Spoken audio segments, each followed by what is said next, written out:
Fear the Shadows, a Danger and Destiny novella by Melanie D. Snitker. Read for you by Lynn Marie Brunk. Chapter 1. Something wasn't right. Chloe Newcomb stood in the massive, open doorway. She peered at the expansive foyer, light from the line of windows on the other side of the room, illuminating the mostly empty space. Hello? Is anyone here? A chill traveled up her spine, and goosebumps peppered her arms. It had little to do with the weather, given it was nearly 90 degrees Fahrenheit, warm, even for Texas, in March. She'd been dreaming of the day when she might be able to set foot inside Mahogany Mansion, one of Destiny's most memorable landmarks. It had taken everything in her not to shout with excitement the day lawyer Brock Warren called to say the owners of the mansion wanted to hire her to inventory its contents for liquidation. It couldn't have come at a better time. Money was tight, and jobs were few and far between lately, and this was going to mean everything for her and Grandpa. Since Mr. Warren was working on the owner's behalf, he needed her to sign some papers and make sure she got a key. Normally, she preferred to meet at an office or in a group setting. She always got nervous speaking to people one-on-one. But this time, she'd agreed to meet him here at the mansion. The familiar tendrils of nerves and doubt wound around each other in her stomach. Except there was no Mr. Warren here to greet her. Just an empty car parked on the long, crumbling driveway, and the mansion's main door wide open. "Mr. Warren?" Her voice echoed. The lack of response of any kind made her shiver again. A general unease had her glancing over her shoulder. She hid the key fob in her pocket and heard the satisfying honk telling her that her car was locked. She used a single finger to push her dark-rimmed glasses further up her nose, took a deep breath, and stepped over the threshold. Stale air greeted her, along with particles of dust illuminated by the light filtering through the windows. Chloe gaped at the vaulted ceiling, marble walls, and etched pillars that led from the rose-colored marble floor to the crown molding along the ceiling. She'd read every article ever written about the mansion, but seeing it in person was a whole different experience. The pictures completely paled in comparison to this. Wow! Even her near whisper seemed to reverberate. Chandeliers hung from gold-colored medallions on the ceiling. Chloe spotted a light switch and flipped it on, not at all surprised when it had no effect. A large marble fireplace sat on one side of the room. The mantel extended at least 3 feet, and the chimney itself was encased in marble all the way to the ceiling. Inside the fireplace, black soot colored the bricks, and some ash still covered the bottom. Chloe imagined a roaring fire greeting guests as they came in. Instead, the marble seemed to cling to the cold air from the night before, making the whole place feel chilly and uninviting. Chloe was glad she'd brought a jacket inside. Once she started to inventory everything, she might need to bring in additional lighting and a generator, especially if the room had few windows or it was late in the evening with little daylight for illumination. The grand foyer was empty of all furniture, causing every move she made to echo around her. She noticed a variety of tools in one corner, though, which might come in handy. Chloe withdrew a small flashlight from her pocket and clicked it on. Mr. Warren had to be in here somewhere, but with over 15,000 square feet of space to explore divided between 2 wings, it was hard to know which direction to go. Well, she had a 50-50 chance. So Chloe headed down a hallway to the east wing and soon entered a large room that had arched windows all around, a bar against one wall, and a huge marble fireplace. Several pieces of furniture sat in the room, protective sheets over them, sagging with dust. "Mr. Warren? Are you in here?" Still no response. She took in the contents of the room with a critical eye. There would be things to inventory. But if this space were any indication, any belongings left behind might be sparse. the one exception being the occasional piece of artwork hanging on the walls. Chloe would need to reach out to an art expert. She suspected the collection had been worth a lot back in the day. It would entirely depend on how much damage had been done by the elements over time. She headed back to the grand foyer, crossed the room, and was nearing the hallway on the opposite side when footsteps had her stopping in her tracks. Someone appeared from the shadows. Chloe gasped, her heart stalling a moment before pounding, sending adrenaline rushing through her veins. A relatively short man stood there, briefcase in hand, and a surprised look on his face that quickly shifted to apologetic. "I'm sorry to startle you." "That's quite all right. Mr. Warren, I presume? I just came from the other direction looking for you." "I think we just missed each other at the front of the house. As you can see, the building is quite expansive." He straightened his polo shirt with a free hand. "I'm sorry to keep you waiting." Chloe glanced at his face again, and then fixed her attention on the tiny logo on the front of his shirt. "I'm Chloe Newcomb. It's nice to meet you. And yes, the place is huge." She folded her arms in front of her and tried to get her heart rate to calm back down again.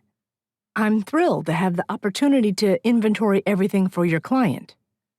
She still couldn't imagine leaving such a beautiful place behind.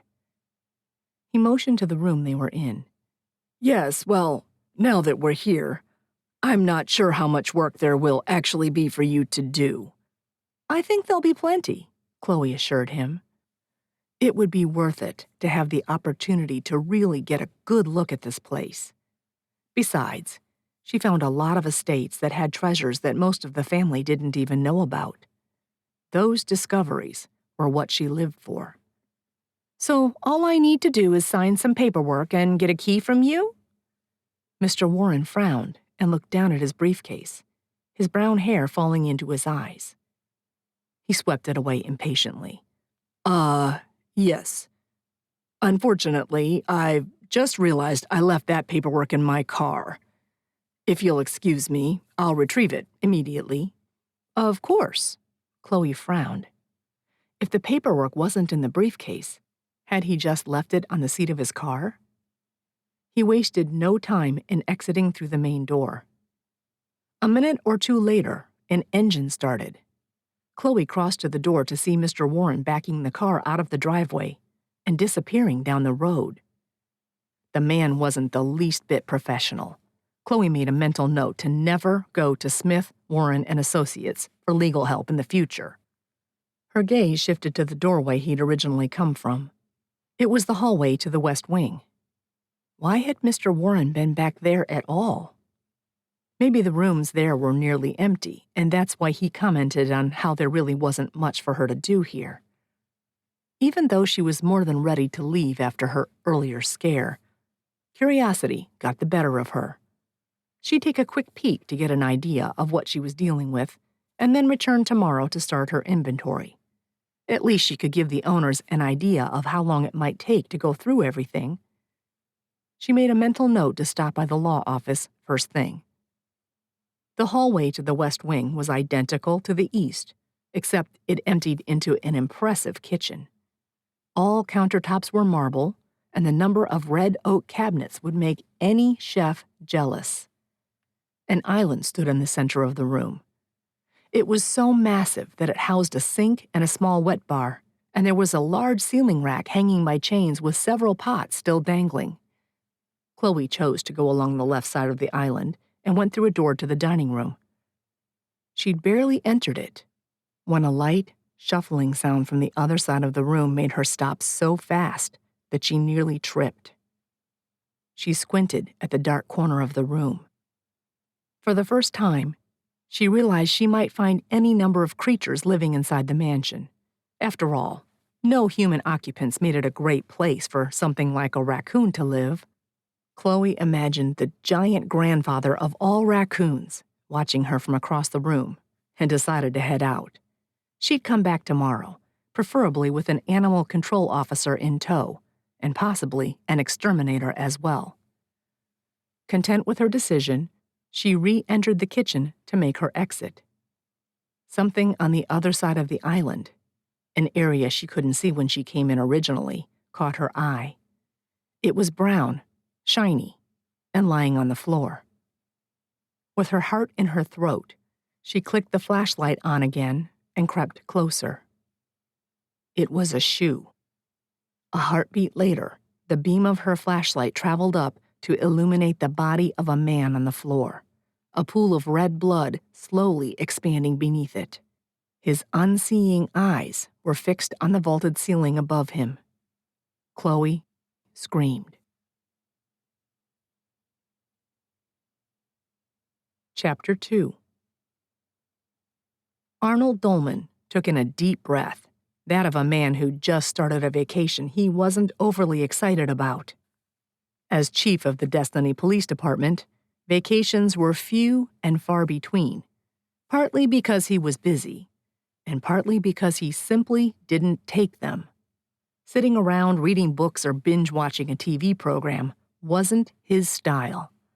But he had vacation time to burn. How could he encourage his officers to take time to recuperate and stay alert if he didn't do the same? What he was going to do for the next 9 days and not be bored out of his mind was a whole different question. Arnold glanced at his reflection in the rearview mirror. The light gray along his temple still surprised him. It was like he'd turned 35, and suddenly his brown hair decided it needed a whole new dimension. He had no intention of dyeing it, but he could certainly use a haircut. At least he could add that to his short list of things to do over the coming week. Maybe it was time to pick up a new hobby. He continued driving his SUV down Mahogany Street. He'd be home in less than 10 minutes. But as he drove past Mahogany Mansion, the open gate and car parked inside snagged his attention. There was no mistaking Chloe's car. Her Corolla was painted a light purple, a shade he'd never seen on a car until this one. He'd heard her grandparents bought it for her like that. It didn't seem to be her style, but Chloe didn't seem to mind. Then again, Chloe was unique. Maybe she'd requested the color just to be different. The thought brought a smile to his lips. He'd known Chloe for years. They had many friends in common and often ended up at the same social occasions. He'd always admired her ability to find humor in any situation. That's partly why her choice of profession, spending time in old houses going through belongings, was so interesting. For a woman who seemed to prefer being in groups of people, you wouldn't think she'd enjoy so much time to herself. What was she doing here? Since the gate was open, he could only assume she had the key.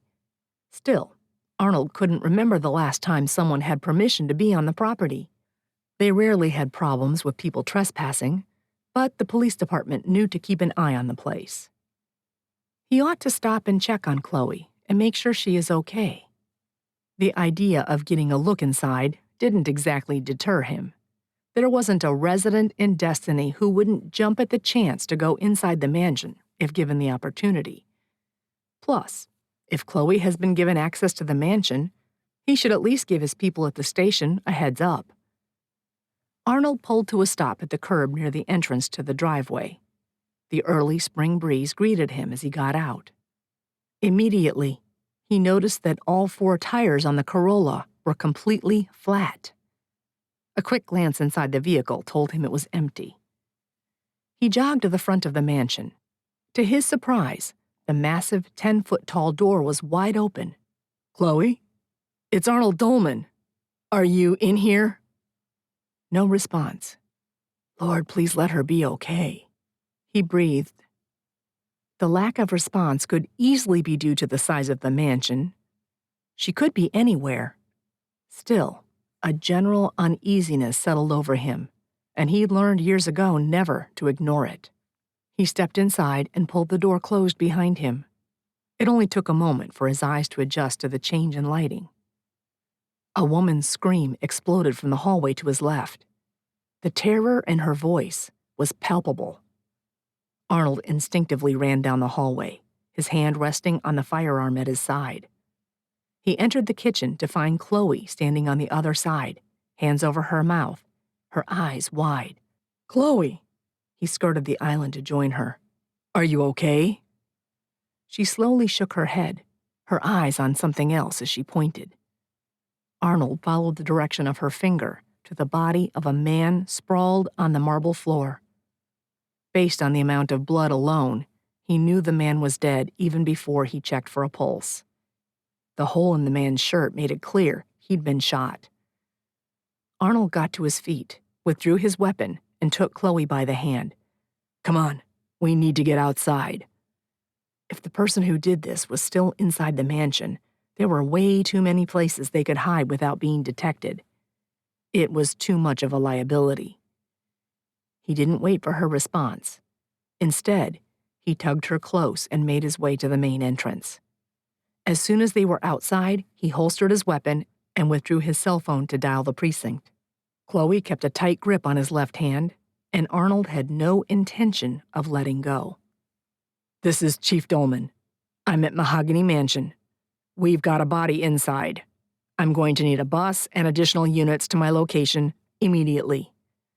As soon as he got the "yes, sir" from the other end of the line, he hung up again. He turned to look at Chloe. With a hand on each of her shoulders, he leaned in until they were face to face. "Chloe, are you hurt?" "No." She shook her head, blonde hair shifting back and forth over her shoulders. She blinked several times before finally focusing on him. "I'm not hurt." A shiver coursed through her, and she groaned. "I guess I can put a dead body on my list of things I've had to inventory."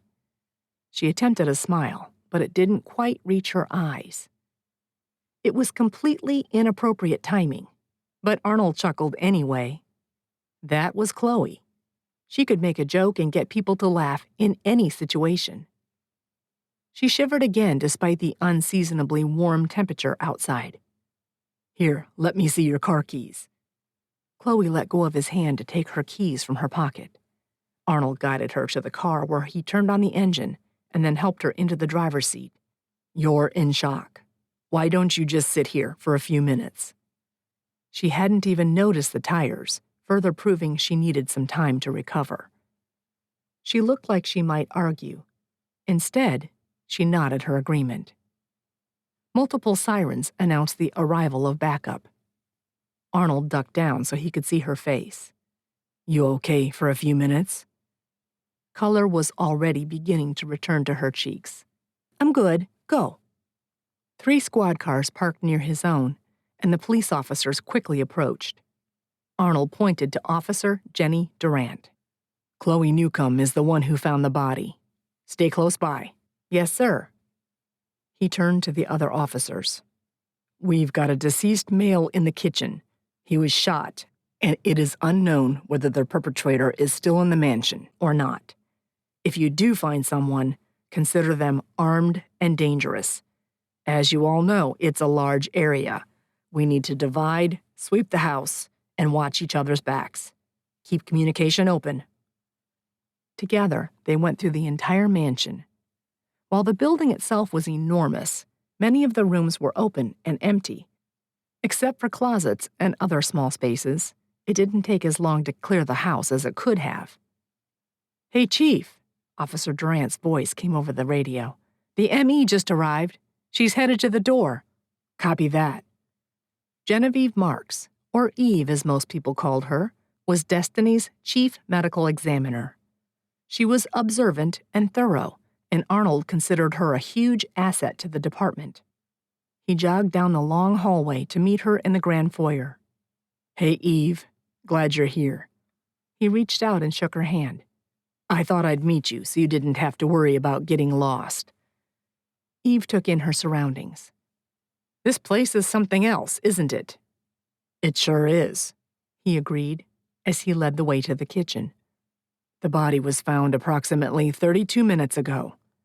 Apart from checking for a pulse, no one has touched a thing." With a decisive nod, Eve put on a pair of gloves and got to work. She made quite a picture with her red hair pulled into a tight bun, green eyes, and a frame that couldn't be more than 5'2". Yet, she commanded the scene, instructing another officer to help her roll the body to the side while yet another took crime scene photos of everything. No exit wound. She studied the victim's hands, face, and neck. No evidence of a struggle. Eve stood. Obviously, I'll have to get him back to the lab to know for sure. But it looks like the cause of death is a single gunshot to the chest. I'd guess a 9mm. And you're right. Based on lividity, it couldn't have happened more than an hour ago at the most. One of his officers bent to search the man's pockets. Here's his cell phone and a wallet. Let's see who we have here. The sounds of quickened footsteps brought Arnold's attention to the kitchen door. Chloe stepped in with Officer Durant on her heels. I almost forgot, she began, trying to catch her breath. The lawyer I was meeting here came from this direction, Brock Warren. I mean, he didn't act like a person who had just shot someone else, but he was in a hurry to leave. An officer handed the wallet to Arnold. Check this out, Chief. Arnold scanned the ID and then looked at Chloe. That's interesting, because according to this driver's license, our dead man here is Brock Warren. Chapter 3. Officer Stanton gave Chloe an odd look. And you can't give me any other description of his face? He looked at the iPad in his hand, where he'd been working up a sketch of the man she'd met at the mansion. So far, Chloe had been able to describe the man's clothing, hair, and even his height. But the man's face was a blank, almost as though someone had drawn an image in her mind and left the facial features off entirely. She took in a frustrated breath. I'm sorry. How did she explain to someone else how her mind usually didn't register what someone looked like until at least the second time she met them? It was one of the more frustrating deficits about herself. Grandpa's patient voice echoed in her mind. Quirks, Chloe. We all have them. Yours are just a little more unique. She really wished he were there with her right now. Well, I appreciate your time. Officer Stanton stood. Someone should be in to give you an update soon. With that, he left her to sit in the empty conference room alone. A cup of cold coffee sat in front of Chloe.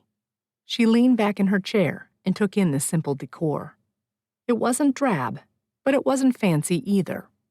Comfortable. She glanced at the white clock over the door. It seemed like an eternity since she found the body, when it had really just been a couple of hours. The first thing she did when they got to the precinct was call Grandpa and let him know what had happened and that she was okay. He was an avid watcher of the news channel, and she had no doubt this would be the first story on there. She didn't want him to worry about her. He made her promise to come by his place as soon as she got home. 20 more minutes went by before the door opened and Arnold walked in. I'm sorry that took so long. I was waiting to hear back about some test results. He offered her a smile and sat in a chair next to hers. He noticed her old cup. Did you need some fresh coffee? No, thank you. I think I've had about as much caffeine as I can handle in one evening, at least on an empty stomach. Arnold cringed. I'm sorry, Chloe. I should have had a sandwich brought in. It's fine, truly. She folded her hands and rested them on her lap. Any news on my car? She still couldn't believe the killer slashed her tires, most likely to keep her from following him if she'd chosen to do that. Finances were a challenge as it was, much less having to buy 4 new tires. She had some room on a credit card, but it would entirely depend on how much they cost. I had it towed to Destiny Tire. It's after hours, but I'll call them in the morning. It's okay. I can do it. She seemed satisfied with that. What did your guys find out about the crime scene? So far, we don't have much to go on. We dusted for prints, and we're running them now. Maybe we'll get lucky, but whoever killed Mr. Warren was careful. We are going on the assumption that there was something inside the briefcase that he wanted. He took it and the car keys, but left the wallet and cell phone behind.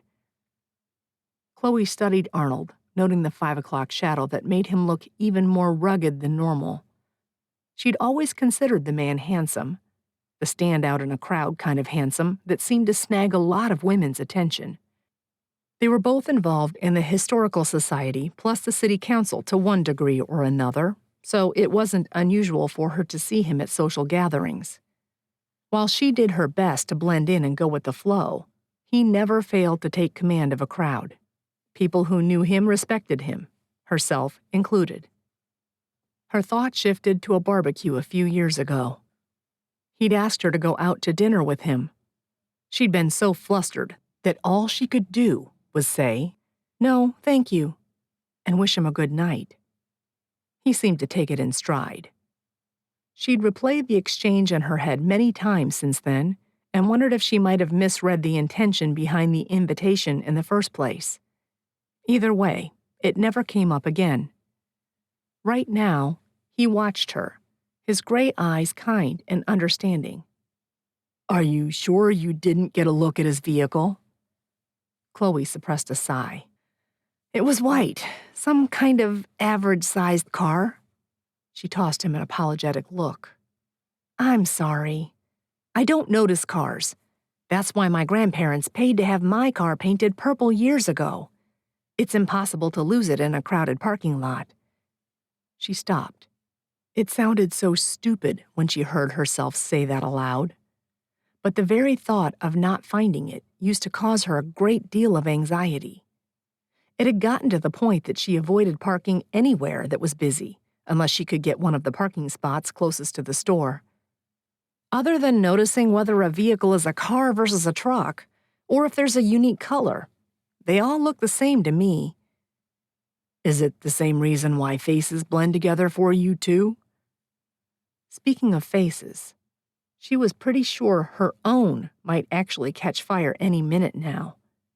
She really disliked explaining this to other people because most couldn't understand. "Yes, but only people I've just met." She hesitated. "That's why it's always good to see you at town events and such. It gives me a familiar face to focus on." Ugh, that made it sound like she waited for him or watched him, like some kind of weird stalker. "You know, you or anyone else I know." She shoved her fingers up behind her glasses to cover her eyes and groaned. "And this, right here, is why I avoid one-on-one conversations." "Hey, I understood what you meant. You are doing great, Chloe." Arnold rested a warm hand on her upper arm, the touch sending tendrils of heat across her skin. "Trust me, you are handling this better than a lot of people would." "I'm glad to hear that." Arnold lifted his hand from her arm and scratched the back of his neck. Chloe immediately missed the contact. He sighed. "We're obviously missing something here. Did the shooter specifically target Mr. Warren? Or did Mr. Warren see something he shouldn't have?" One corner of his mouth pulled to the side. He seemed to dismiss a thought and then focused on her again. "You said you were hungry. I'm going to call and have some food brought in. Are you good with burgers and fries?" Would it be just them eating together? Or would other officers join them? Again, his offer of having dinner together replayed in her mind. Chloe stared at him for a few seconds longer than necessary.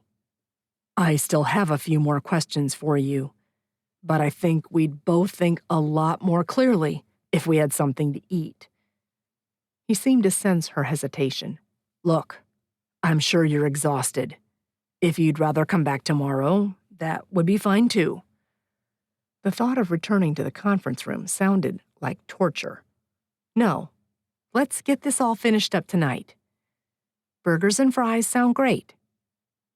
15 minutes later, someone brought in a bag with a corner cafe stamped on it. It was a small place in downtown Destiny that made the best burgers in town.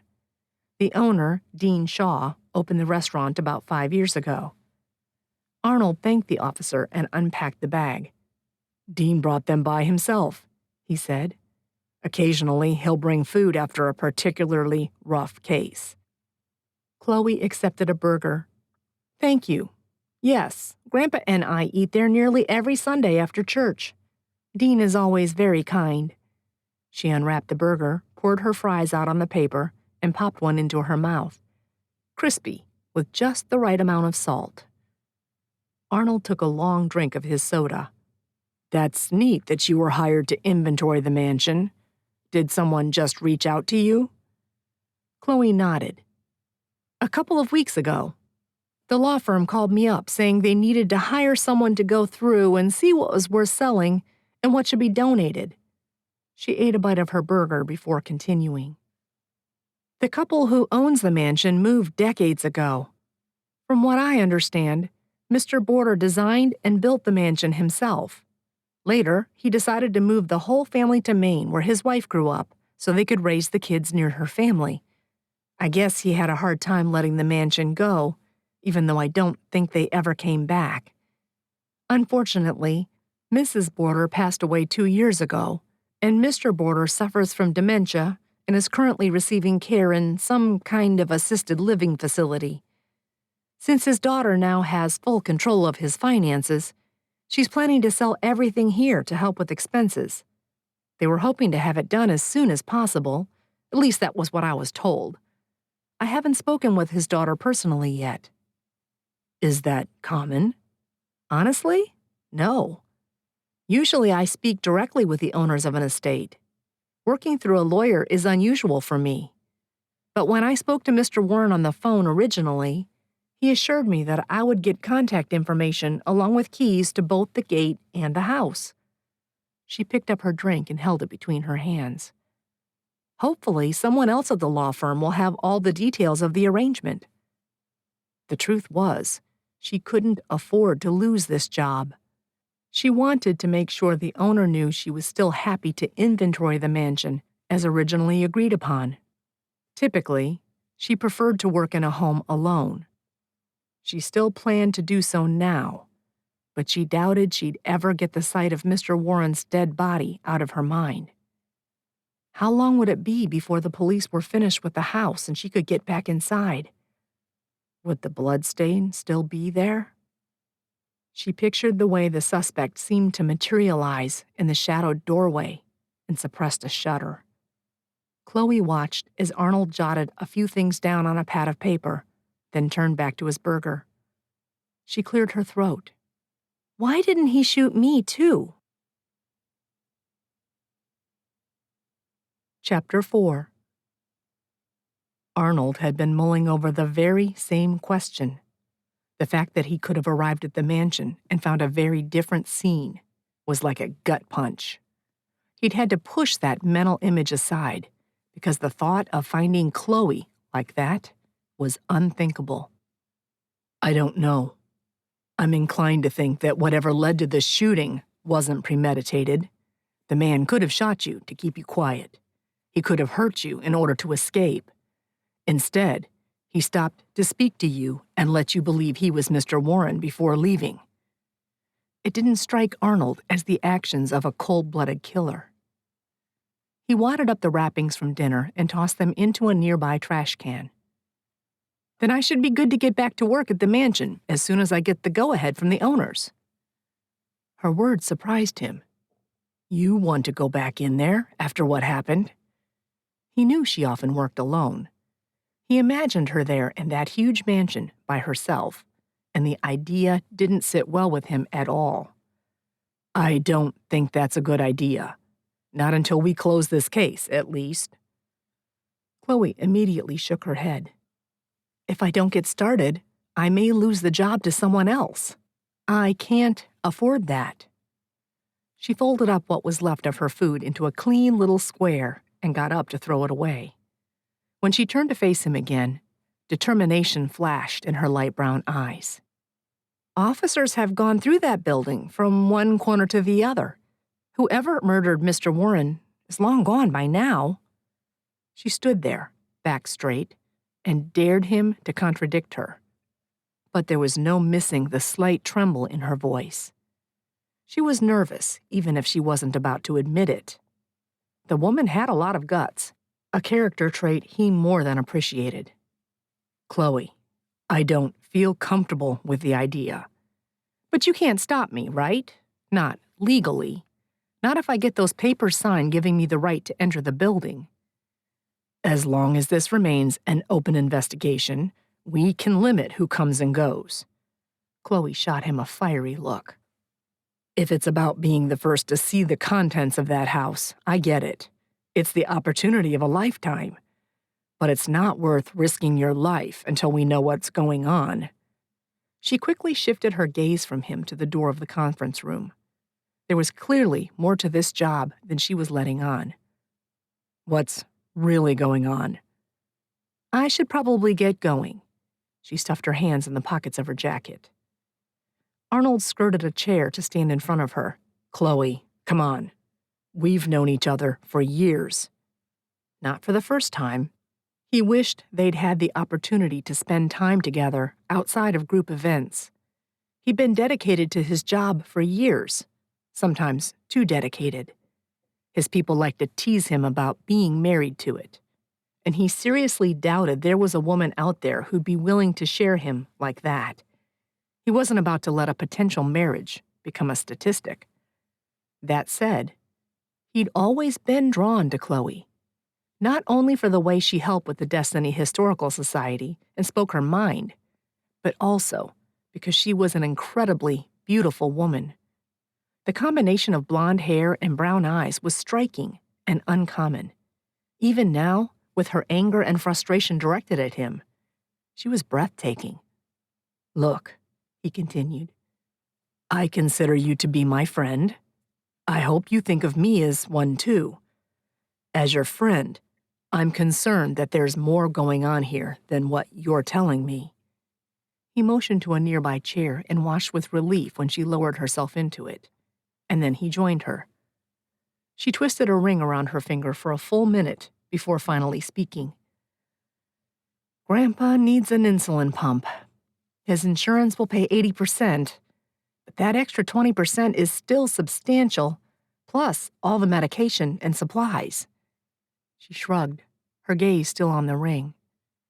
Grandpa says he's fine and doesn't need it, but he's not checking his blood sugar as regularly as he used to. He's missed an injection completely. If he had an insulin pump, then he would get what he needs when he needs it. She finally raised her chin, her eyes expressing just how worried she was.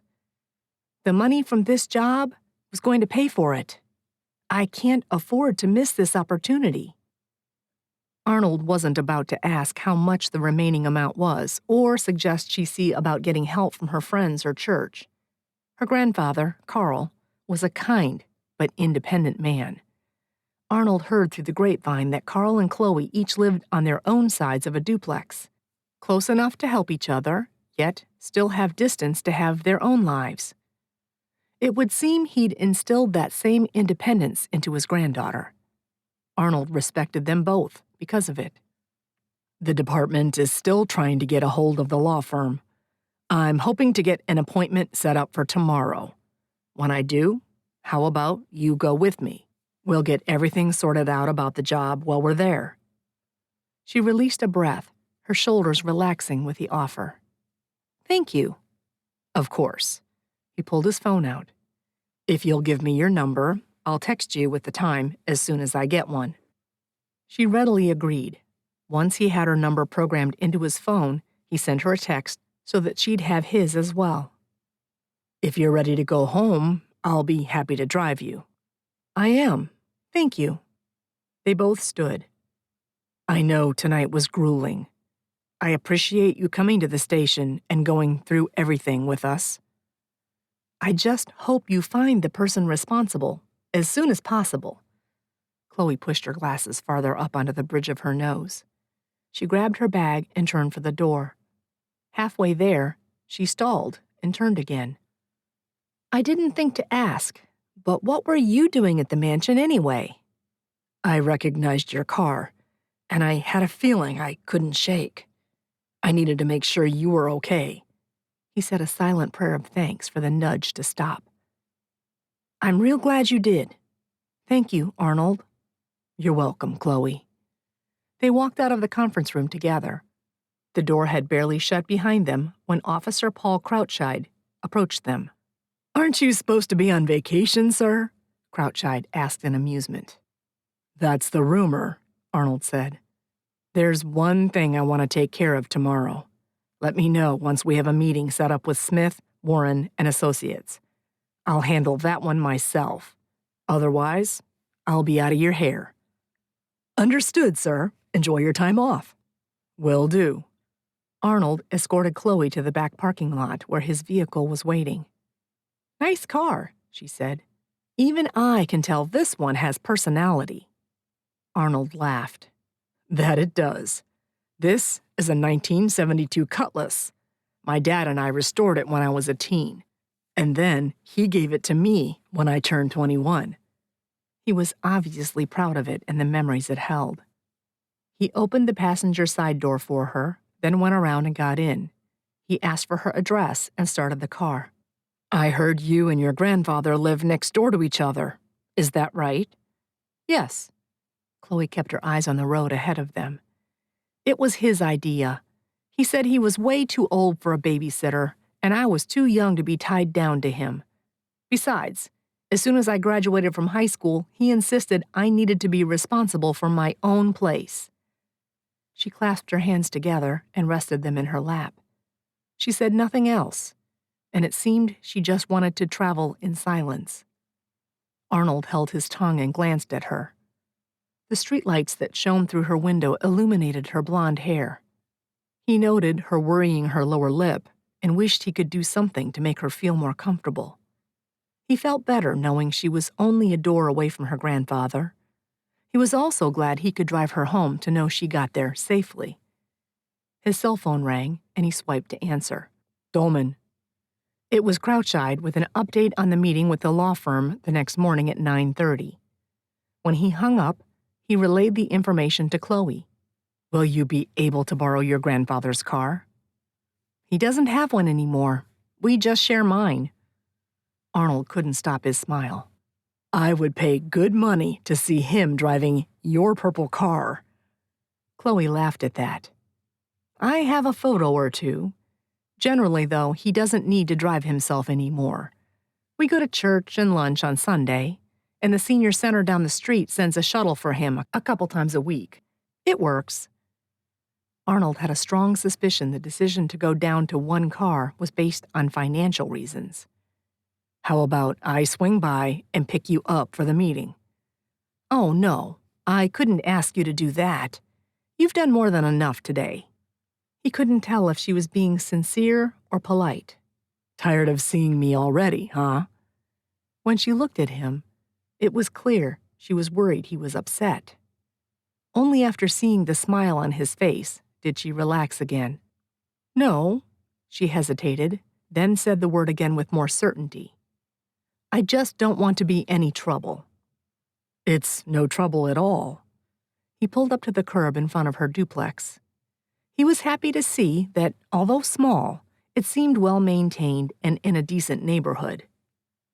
After putting the car in park, he turned toward her. And for the record, in case you were wondering, I'm not tired of seeing you either. Her blush was obvious, even in the dark. Come on, let me walk you to the door since your porch light isn't on. Chloe didn't object. As they neared her place, she slowed. There's something hanging on the door. She reached for it, but Arnold put a hand on her arm to stop her. Let me. The piece of paper was folded in half with nothing on the outside. He used a pen to lift the front. Inside, someone had written a note in thick, capital letters. Stay away from the mansion. Chapter 5. This is the day that keeps on giving, isn't it? Chloe read the note again while massaging her temple. She'd already felt the beginning of a headache before she and Arnold left the police department. It pounded in full force now. She jumped when Arnold rested a hand on her shoulder as he spoke to the department on the phone. Chloe focused on the pressure of his hand, and it soothed her nerves a little. Chloe? Grandpa? She turned to find him standing in the grassy space between their two walkways. She hurried over and gave him a hug. What are you doing? I saw the strange car and wanted to make sure no one was messing with your place. He frowned at Arnold, who was still on the phone. What is Chief Dolman doing here? Is this about the murder? It's a long story, Grandpa. She looped her arm through his and was telling him about the note when Arnold walked up to them. Hi, Mr. Newcomb. The two men shook hands. It's good to see you. You too, son.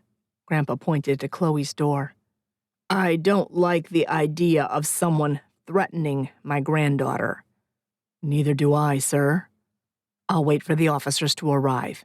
They'll dust for prints, then take the note in and check it as well. I'm also going to have someone patrol your street overnight to make sure you don't have any other trouble. That'll be good. Whoever put that note up there was quiet. I never heard a thing. Even the neighbor's dog 2 houses down hasn't barked tonight. Grandpa put an arm around Chloe. I appreciate you looking after my granddaughter. Arnold smiled then, his eyes shifting to lock with Chloe's. I'm happy to do it. Chloe's been through a lot today, but she's handled it with grace. Grandpa looked at her with pride. Come on, Chloe. Let me fix you a mug of hot chocolate while we wait for them to finish up with your place. Chloe hesitated, but Arnold nodded his agreement. There's no need for you to wait out here. I'll let you know when they're done. Chloe relented and followed Grandpa inside. While he made her favorite hot chocolate, she told him all about the events at the mansion, being questioned at the station, and the meeting tomorrow. Hopefully, now that they've finished their investigation at Mahogany, I can get in there and start work. Grandpa studied her through his thick-rimmed glasses as he sipped from a cup of black coffee. So, you're going to ignore the sign on your door? I won't be bullied off a job I've dreamed about for years. She shot him one of her sweetest smiles. Don't back down from your dream. That's what you always taught me. Then she took another drink of hot chocolate. You are just like your grandmother. He raised a bushy eyebrow at her, but his expression was tender. You're also all I have left. I need you to be careful. Chloe's heart twisted with love and grief at the thought of Grandma. The comparison was a compliment. I love you, Grandpa. I'll be careful. I promise. A knock sounded at the front door, and Chloe led Arnold into the kitchen. Grandpa was already on his feet near the coffee pot. You look like a man who appreciates a good cup of coffee. Without waiting, he poured one and handed it to Arnold. As soon as they sat down around the small kitchen table, he said, My granddaughter tells me she'll be back working at the mansion as soon as possible, regardless of the note on her door. He made a point of not looking at Chloe, even though she wanted to nudge him with her foot beneath the table. I'm concerned for her safety. I'm sure you can understand that. How can we be sure that she'll be okay working there at the mansion, alone? Arnold took a measured sip of his coffee, clearly mulling over his response. I won't allow the mansion to be reopened until I'm certain either all threats have been removed or someone can be there to watch her back. Chloe's jaw dropped, and she closed her mouth again with a snap. Arnold's answer seemed to satisfy Grandpa, which was a good thing. But if the mansion owner agreed to hire her and all the paperwork was signed, Chloe had every intention of starting work immediately, preferably without an audience. That Arnold might insist on one frustrated her. The men visited for a few more minutes before Arnold stood. They are finished with your door. I'd better get going. He shook hands with Grandpa again. I'll be right back, Grandpa. I'll walk the chief out, Chloe told him and followed him to the front door. They stepped onto the front porch. As soon as the door was closed behind them, she said, I don't need a bodyguard when I get back into the mansion. The chief, huh? Arnold's gray eyes studied her face. You're angry. She planted her hands on her hips. Annoyed. With me. Yes. No. The whole situation.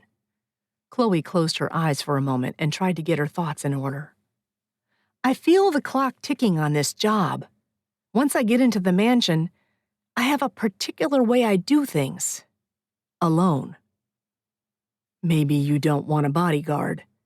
But what about a friend who can watch your back? I need to be able to stay focused. His eyebrows rose. So, I would be a distraction. His eyes sparkled. Was he flirting with her? The very thought sent heat up the back of her neck and into her cheeks. She'd never been good at figuring out the difference between when a man flirted with her, teased her, or was making fun of her. It was even harder when she was tired or under stress, both of which applied today. He must have sensed her frustration. I'm going to leave you so you can get some rest. Did you still want me to come by and pick you up at 9 for the meeting? Yes, please. I'll actually be over at Grandpa's. I'll see you there then. I'll have that patrol going by regularly. I'm praying you have a quiet and peaceful night.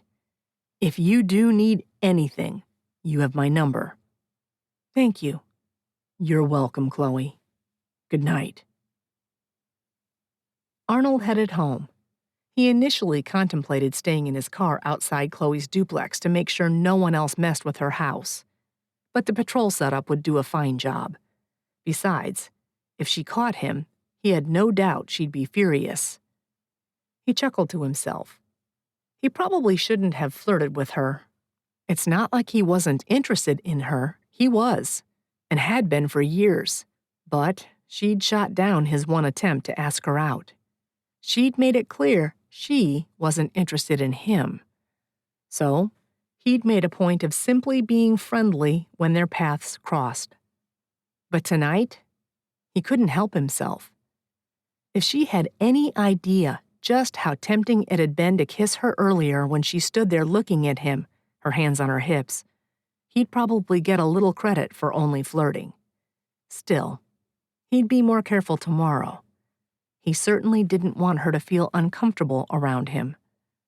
Once home, he headed inside, activated the security system behind him, and snagged a bottle of soda from the fridge. He flopped onto the couch with a groan. The filters for his 2 saltwater aquariums hummed in the background. Otherwise, his house was quiet. Too quiet.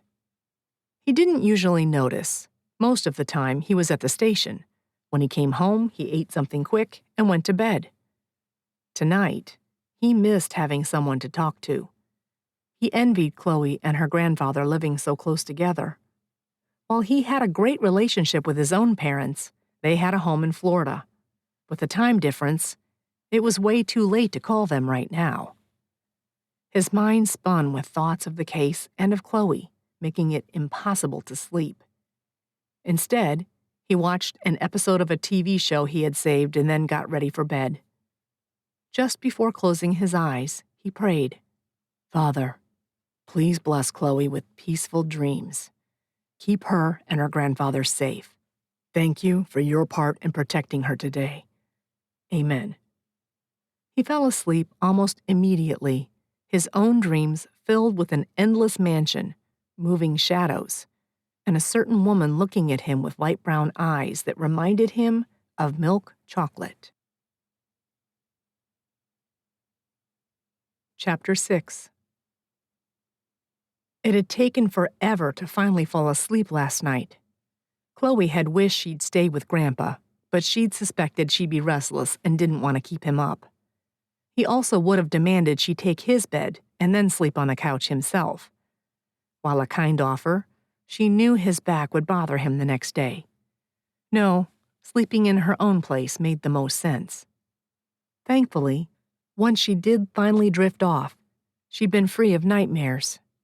A blessing, especially considering she'd been seeing Mr. Warren's dead face every time she closed her eyes all evening. She shoved the thought away and focused on Grandpa as he pushed some scrambled eggs around in a skillet. I want you to be careful, Chloe. The police can handle this. Let them do their job. I know. She grabbed 2 slices of toast as they popped up and buttered them. I don't have a problem with the police managing this, or even Arnold specifically. I have an issue with someone feeling the need to babysit me while I do my job. I prefer to work alone. Grandpa said nothing as he split the eggs between 2 plates and set the skillet in the sink. Chloe added the toast and they sat down at the table. It wasn't until after Chloe said a prayer over the meal that Grandpa spoke again. You prefer to work alone or be alone? Where was this coming from? Chloe set her fork down on the edge of her plate. What do you mean? Is there a difference? Honey, we both know change is hard for you.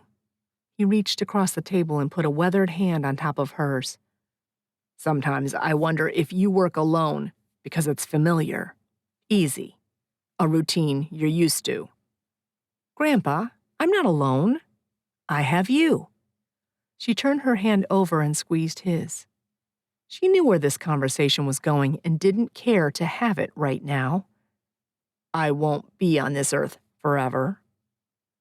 Tears immediately sprang to Chloe's eyes.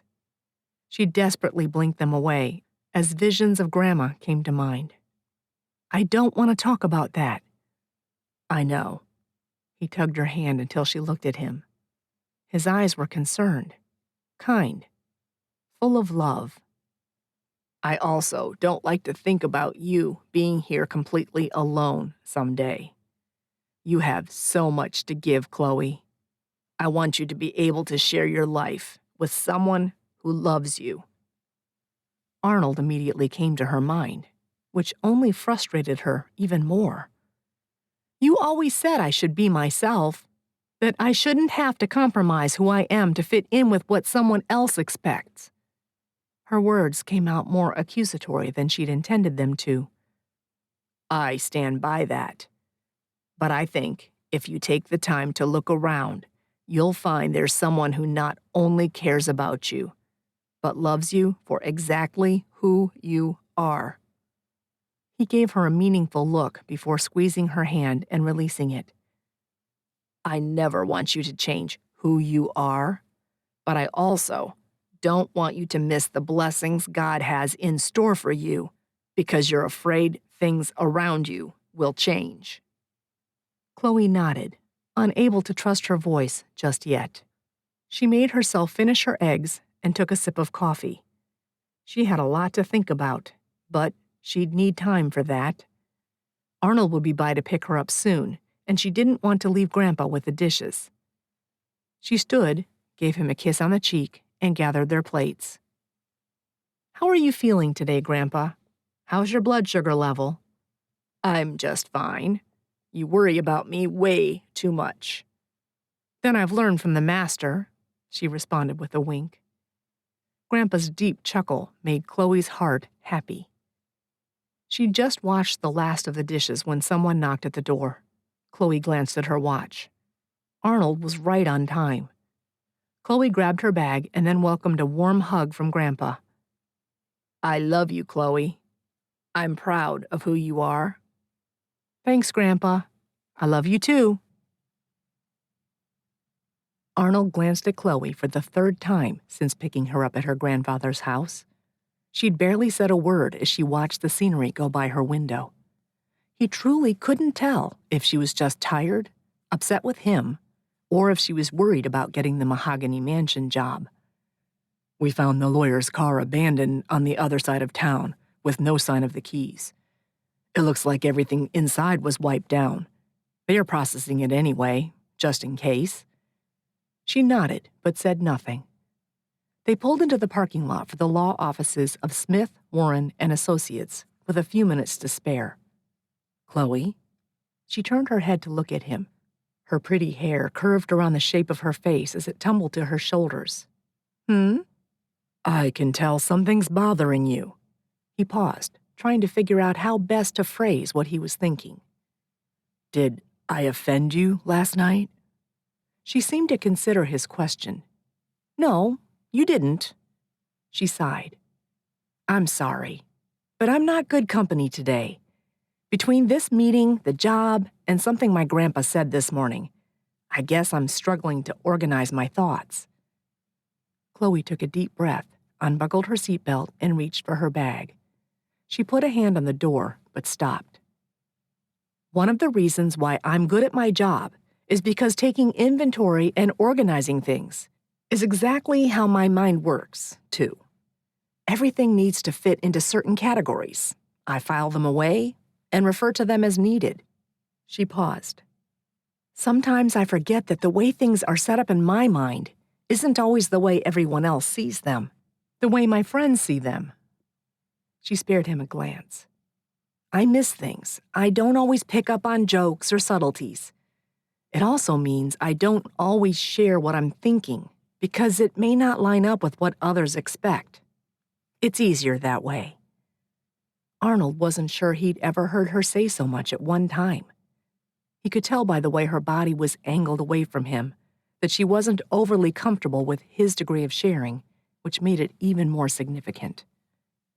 "What do you need from me?" She hesitated. "Be blunt, so that I don't have to second-guess what you really mean.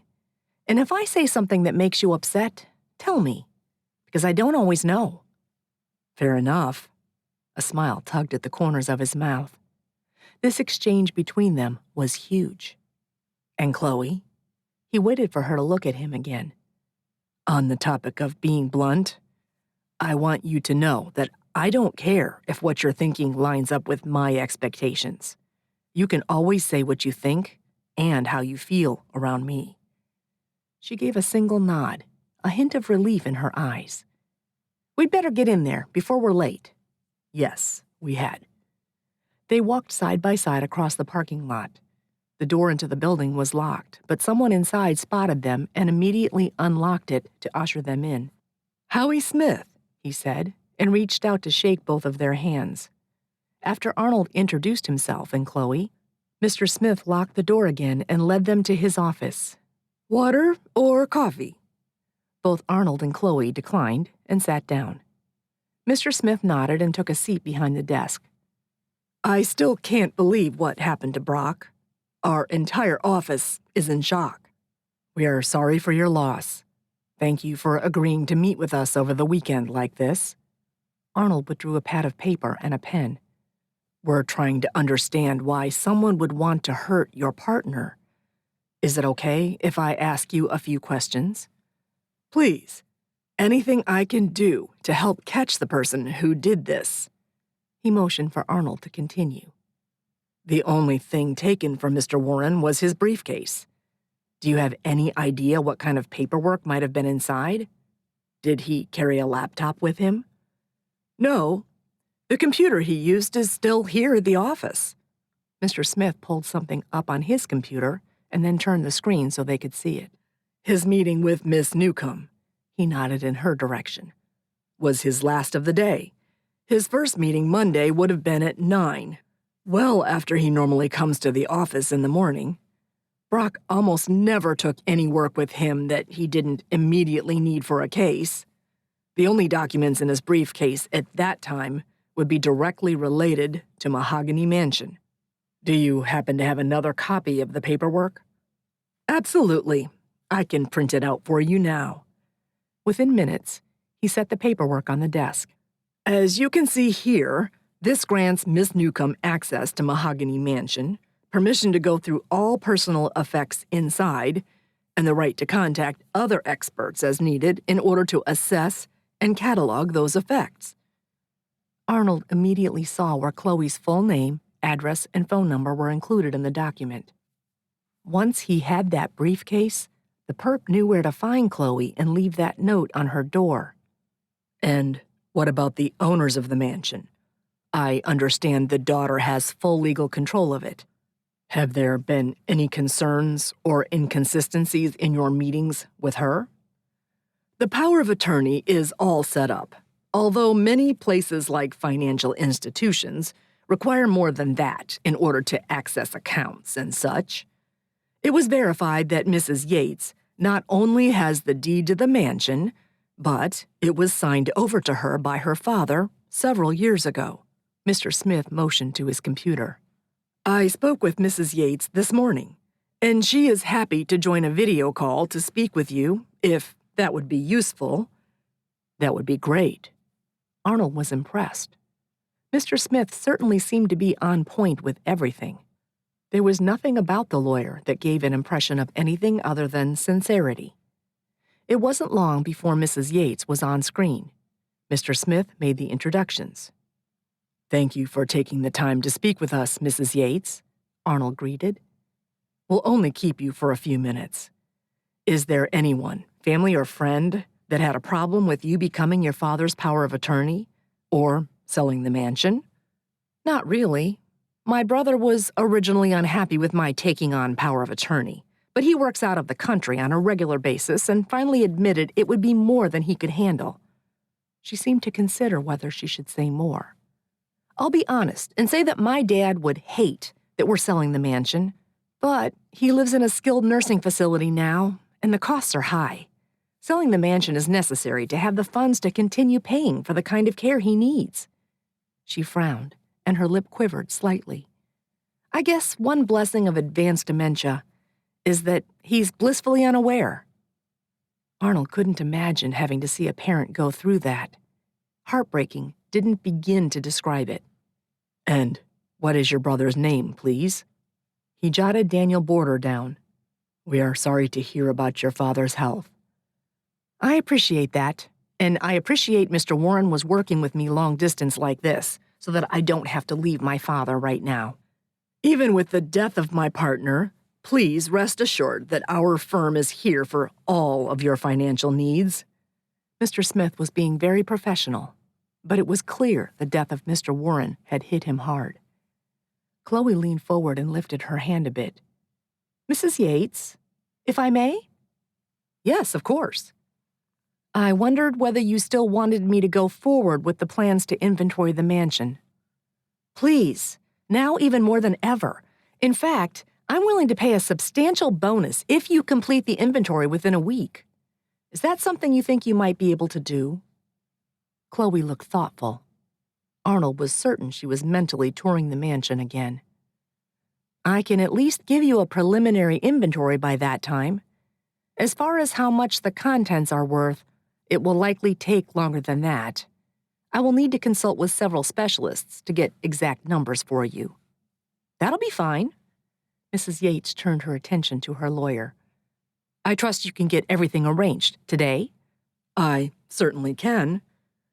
Arnold could feel Chloe's relief at the news. Mrs. Yates glanced at something off screen. "Are there any other questions, Chief Dolman? I'm afraid I'll need to cut this call short soon." "Nothing now. We have your information. If anything else comes up, someone from the precinct will contact you." They said their goodbyes, and the screen went dark. "In that case," Mr. Smith began, "let's get these documents signed, Ms. Newcomb, and the upfront costs transferred, so you can begin." Arnold was happy for Chloe. He knew the money made a huge difference for her. Still, he couldn't shake the gut feeling that whoever warned her away from the mansion meant every word. Chloe had just told him she wanted him to be honest with her. Well, he had vacation time to kill and absolutely no intention of letting her work in the mansion alone. He prayed that wouldn't be too blunt for her. Chapter 7. What a huge relief. Chloe got into the passenger side of Arnold's car and let out a happy sigh. She got the job. Not only that, but getting that upfront payment meant she could get new tires put on her car without worrying about whether she or Grandpa could make rent this month. "Thank you for your blessings, Lord," she prayed quietly before Arnold joined her in the car. "Congratulations," he told her, a big smile on his face. "I'm glad it went the way you'd hoped." "Me too. Thank you." She buckled her seatbelt and laid the manila envelope on her lap. It contained a copy of the paperwork she'd signed, plus a set of keys allowing her entrance into the mansion. It felt a little like she'd been handed a treasure, and to think what else she might find when she got inside. "If you want to, you can drop me off at Destiny Tire. I'll wait for my car to be fixed.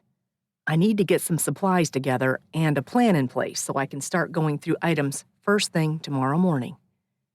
She thought he'd be happy to hear that, but instead of starting the car's engine, she found him watching her. Did he feel bad about the idea of leaving her at the tire place? "I don't mind waiting for my car. It'll give me time to make some notes." "That makes sense." He stopped, as though he were trying to choose his words. "I'm thrilled for you to have this opportunity. I'm not going to lie, though. I'm nervous about you being in the mansion alone." She started to say something, but he held up a hand to stop her. "I can't, in good conscience, let you do that. I'm sure you have a ton of work to do this week. Trust me, I'm going to be there pretty much from sunup to sundown. As luck has it, I'm actually on vacation this week." He raised a brow, daring her to come back with another reason as to why he didn't need to be there. "Well, I'm sure there's a much better way to spend your vacation." "I can't think of a single one."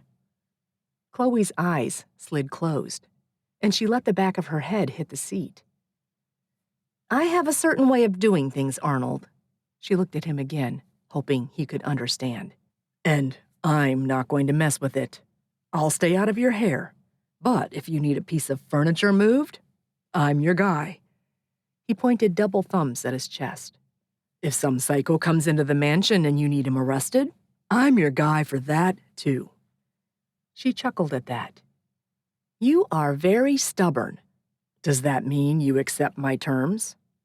He was still smiling, but it was clear he hoped she'd agree. She was also pretty sure if she didn't accept his help as a friend, he'd insist as the chief of police. And truthfully, as annoying as the whole thing was, she could see his point. "Deal." She held out a hand. He shook it, but what she didn't anticipate was the way it caused her heart to tumble in her chest. He held onto her hand several moments longer than necessary before releasing it. "Let's go get your car." Arnold was amazed at how much Chloe loaded onto the little utility trailer, and even more so that her Corolla was about to pull it. She had a rolling generator, extra fuel, several different types of lighting, both a fan and a small electric heater, plus all kinds of plastic tubs and stacks of cardboard boxes. "I'll be bringing an iced-down cooler tomorrow, too, with drinks and snacks." She eyed him from the other side of the utility trailer. "I didn't think to have things for you, though. Do you mind bringing your own?" "Not at all." He watched as she added 2 folding chairs and several thick blankets to the back seat of her Corolla. She'd obviously been doing this a while. He never would have thought to bring along a place to sit. He imagined hours of going through someone else's belongings could be backbreaking. The fact that she included a chair for him was probably a practical move on her part, but it still gave Arnold hope that maybe, once this was all over, she could see that spending time together one-on-one wasn't such a bad experience after all.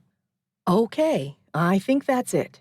Let's take all of this over tonight. Then we'll only have to worry about the coolers in the morning." She dusted her hands off on her jeans. "Sounds like a plan. I'll follow you." Between the two of them, it didn't take long to unload everything. They made a pile to one side in the grand foyer, with the idea that they could shift it around as needed. Arnold removed the little trailer from her car and pulled it around into the side of the huge building. There was no sense in Chloe taking it home just to bring it back again in a week when she was done. Chloe went to the pile of supplies and withdrew a tarp. "I have a silly question." She bit the bottom of her lip as she unfolded it. Intrigued, Arnold slipped his hands into his pockets. "As my dad would say, there are no silly questions." She didn't look like she believed him. "Is there still blood in the kitchen?" She swallowed hard. "If there is, can you put this tarp over the area? I don't think I can go through there over and over again otherwise." "I had someone come in and clean up the crime scene. I'm sorry I didn't tell you that. Let me go make sure that it was taken care of." He took the tarp from her just in case. Thankfully, he was able to report back that all traces of blood had been erased. I'm glad. Her gaze swept the grand foyer. It was getting dark outside, which meant what light came in through the windows was dwindling. She crossed her arms in front of herself and shivered. I didn't realize how hard it would be to come back in here, until now. She almost looked disappointed in herself for feeling that way. Are you kidding? I keep finding myself looking over my shoulder, too. Nothing like an empty, echoing mansion after a murder to keep us on our toes. He'd meant it as a joke, but Chloe didn't look amused. What you are feeling is normal. You stumbled onto something no person should ever have to see. The effects don't just go away. Acting on instinct, he reached out and rested his hands on her upper arms. What he didn't anticipate was the way she leaned into him, her cheek against his chest, and circling her arms around his waist. Thank you for not letting me come alone. You're welcome. He held her tighter and breathed in the smell of her shampoo, something citrus and incredibly feminine. She seemed to fit perfectly in his arms. As much as he hated to interrupt the hug, he disliked being in the mansion after dark even more. Come on, let's get this place locked up and get out of here. Yes, please. Once everything was secure, Arnold walked with her to their vehicles. I don't suppose I could convince you to go with me for some ice cream? You know, to celebrate getting the job and all. Indecision clouded her features. I should probably get home. I'm hoping to get started by 8 tomorrow. Does that work for you? Sure. Should I just meet you here? Chloe nodded. That sounds good. She unlocked her car. I'll see you tomorrow then. Arnold thought back to their conversation in the car before they met with the lawyer. Hey, Chloe? Yeah? She turned to look at him. In case it wasn't clear, I was asking you out. Her cheeks turned pink, but to her credit, she simply said, I thought so. She paused. A few years ago at that barbecue? He smiled. Yes, I was asking you out on a date then, too. Chloe cringed a little. I'm afraid I could have responded better. Arnold chuckled at the memory of her thanking him and walking away. It's okay. You were very polite. She cupped her hands over her glasses and groaned. I'm sorry. I hope I didn't hurt your feelings. Not at all. I assumed you weren't interested. She opened her mouth to say something and then seemed to think better of it. Is that still the case, Chloe? She thought a moment before responding. Not necessarily. With that, she walked around her car to the driver's side. Good night. Good night. He watched her purple car pull away from the curb and couldn't have erased the smile from his face if he'd wanted to. Arnold hadn't even reached home yet before his phone rang. He was surprised to see Chloe's name. Hey, did you get home okay? Her voice came through at just above a whisper. Someone's following me. Chapter 8. Chloe checked her rearview mirror, her heart pounding. The same set of headlights had been following her since shortly after leaving the mansion. Instead of going home, she'd circled one neighborhood and then gotten back onto a main street. Still, the car continued to stay close. Once her suspicions had been confirmed, she'd called Arnold. It's still behind me.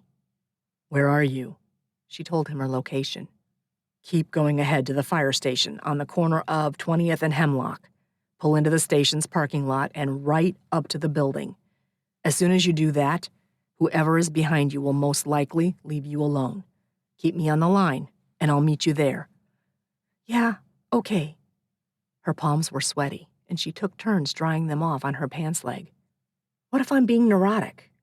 Although she was quite certain she wasn't. You've got good instincts, Chloe. If you are wrong, then there's no harm done. Just a few more blocks to the fire station. It took everything in her to keep to the speed limit instead of racing her way there. Just as Arnold predicted, the moment the sign for the station came into view, the car behind her veered off and disappeared. He just turned down 19th. I see you, Chloe. I'm over here. She spotted him waving at her from the curb in front of the station. When she got to him, he jogged to her window before she even had a chance to put the car in park. I hate this. Do I need to worry about whether Grandpa is safe? If this is the same person who put the sign on your door, they already have your address. Either they were wanting to see where else you might go, or they were trying to scare you. Well, if it's the latter, they succeeded. She blew out a frustrated lungful of air. The good news is, they followed you through several intersections with traffic cameras. We should be able to pull the plates. Really? The tightness in her chest eased a little. Come on, I'll follow you home, then call the precinct from there. An hour later, she stood in the center of Grandpa's kitchen, her hands on her hips. And you both really think that's necessary? Grandpa pointed to her cup of hot chocolate on the table. Now, Chloe, sit down and hear the man out. Arnold had suggested he keep watch outside their duplex tonight to make sure no one came back. Then Grandpa had invited him to stay in his house and sleep on the couch. Nothing like being ganged up on. She sat reluctantly and waited for Arnold to answer her question. Necessary? Probably not. But I'd feel a whole lot better if I stayed in the vicinity. I'm happy to call in and have someone else assigned, but I thought you might be more comfortable if it was someone you knew. He wasn't wrong, but still, she hated that whoever was doing this had managed to turn her world upside down. Home was a place she'd always felt safe, where she could rely on her routines, and this person was changing everything. Both men watched her closely. She finally threw her hands into the air. Fine. She drank the rest of her room temperature chocolate and got up to put the cup in the sink. I'm going home. She pressed a kiss to Grandpa's cheek. Good night. Good night, honey. I'll see you for breakfast. I'll be here. She yawned, unsure when she was last this tired, then turned her attention to Arnold. I suppose you'll watch to make sure I get inside? He'd already insisted on checking her place to be certain it was secure. He tried to smother a smile, but failed. Yup. That's what I figured. He chuckled then, his deep voice wrapping around her like a soft blanket. What happens now that we know the car was stolen? Arnold carried his cooler into the mansion and set it down on the marble floor next to Chloe's. After getting the car's license plate from traffic cameras last night, he hoped it would be what they needed to apprehend whoever was trying to scare Chloe. Discovering the car had been stolen 3 days ago offered little help. We're still working on it. I've got Crouchside trying to contact Mrs. Yates's brother so we can question him. Make sure he really is out of the country, like she claims. He motioned to the mansion. If they are after something in here, there's a decent chance we'll find it when you go through everything. Eventually, they're going to make a mistake.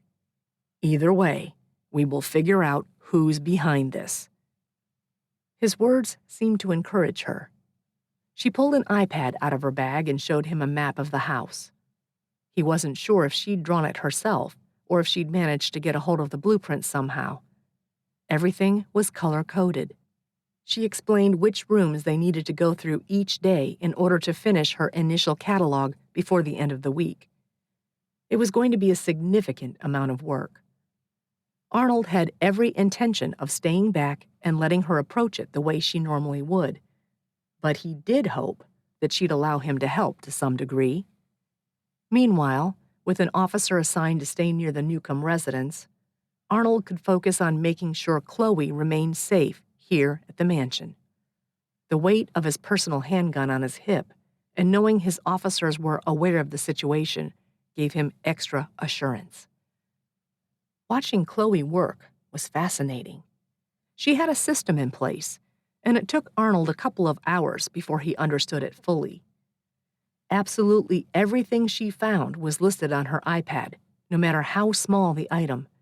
She had bags for trash, boxes for items she would recommend for donation, and then anything considered worth selling was categorized even further. She asked for help removing protective sheets from furniture and stacking boxes she'd filled. For the most part, if she had anything small to go through, she sat on a thick blanket in the grand foyer where natural light made it easier to work. That's where she was now. Her hair, originally pulled into a ponytail at the base of her neck, was escaping in tendrils that hung near her face. Her glasses kept slipping down her nose, only to be pushed back into place with a slender finger. Arnold got 2 bottles of water from the cooler and set one on the blanket next to her.